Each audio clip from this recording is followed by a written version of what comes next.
you guys doing today? Good. Well, I'm Brandon.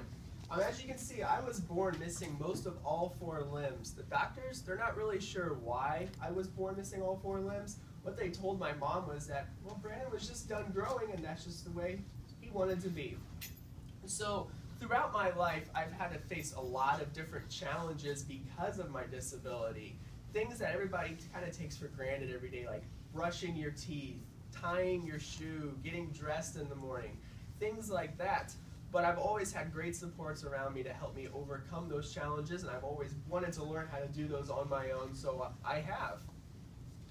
When I was your age, I had Mrs. Duffy, like she said. I went to Crestview Elementary School. I went there for 1st through 4th grade, and then I went to Indian Creek Elementary. When I transferred over to Indian Creek Elementary, it was kind of a tough time for me. I didn't know anybody there, didn't have any friends there, and I got bullied, which is not really fun when you're the new kid in school. Every day I would go out to recess and it was, oh look, there's Brandon, he has no arms and legs. Oh, Brandon can't do this, he can't do that. No, we can't have Brandon play with us. On and on. Every day it just went like this from one particular kid. He always picked on me over and over and over again. It got to the point where I was like, Mom, I don't want to go to school today. I just don't want to go. My mom was always like, well, why don't you want to go? Are you sick? No. You feel like you might be getting sick? No, I'm fine. I don't want to go to school. You know, I didn't want to tell my mom I was being bullied. I had 2 younger sisters, and you're supposed to be the big brother. You're supposed to be tough, but you know, when you're getting bullied, your sisters don't look at you that way. Finally, eventually over time, I finally just said, you know what? Enough is enough. I went up to that kid and I said, can you please stop it? I forgive you for saying those things, but please stop.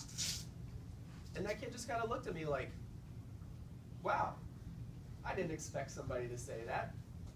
So the bullying eventually stopped because of that, and it was actually one little girl in my class that befriended me. Every day at lunch, she was always like, Brandon, do you want to sit with me? Or at recess, when I was being picked on, she would come over and say, Brandon, come play with me. Eventually, over time, because that one little girl became my friend, I liked coming to school again. And other people wanted to become my friend because they saw her being friends with me, and they're like, well, you know, she thinks he's pretty cool, so let me see if he can be cool with me too. That is one thing that I always tell people, and kids your age, when you see somebody being picked on, you should just go up to them and say, hi, I like your shirt. Just give them a compliment. You never know how that's going to affect them, how that's going to change their day. You never know where they're at in life. You always want to make sure that you're always polite and kind to everyone you see. Now, when I went up to that bully and asked him to stop, everybody thought originally that bully was tough. You know, he's tough because he picks on people. Well, let me tell you what, the real tough thing is going up to a bully and giving them your forgiveness and asking them to stop. That's tough. Or if you're picking on somebody and you realize that, you're like, you know what, I probably shouldn't be doing that. That's not a good thing. To go up to that person and say, I know I've been picking on you recently, and I am sorry. I ask for your forgiveness. I promise I won't do it anymore. Now, with all the elementary schools that I go to and I talk about bullying and everything like that, I always want to make sure that everybody understands that you're all different, and that's not a reason to pick on anybody. Now, what makes us cool is our differences. I want everybody right now to look on either side of you. Look at each person. All right? Does anybody see somebody that looks exactly like them? No. Everybody is different, and that's what makes us cool. Now with me, I have no arms and legs. Am I cool enough to be your friend? Yes. But I'm different. I have no arms and legs. I mean, why would you want to be my friend?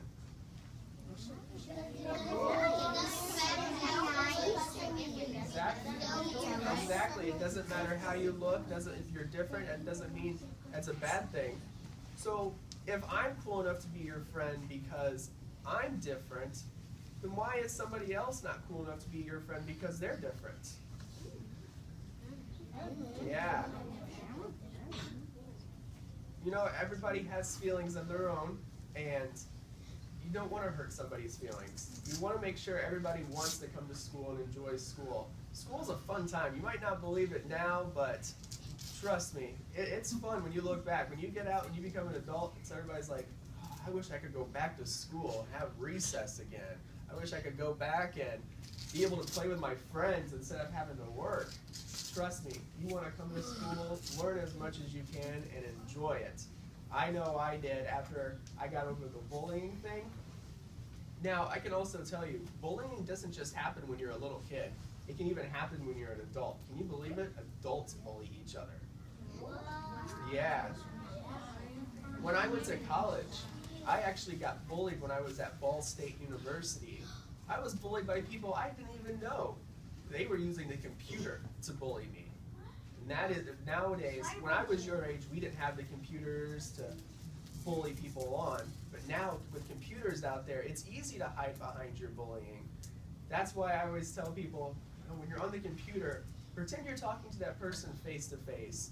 Or pretend your mom or your grandma is reading what you're writing on the computer about somebody else. If you wrote something bad, how embarrassing would that be? Hands down. Hands down. It's not question time yet. Now, with my disability, there's been a lot of challenges I've had to overcome.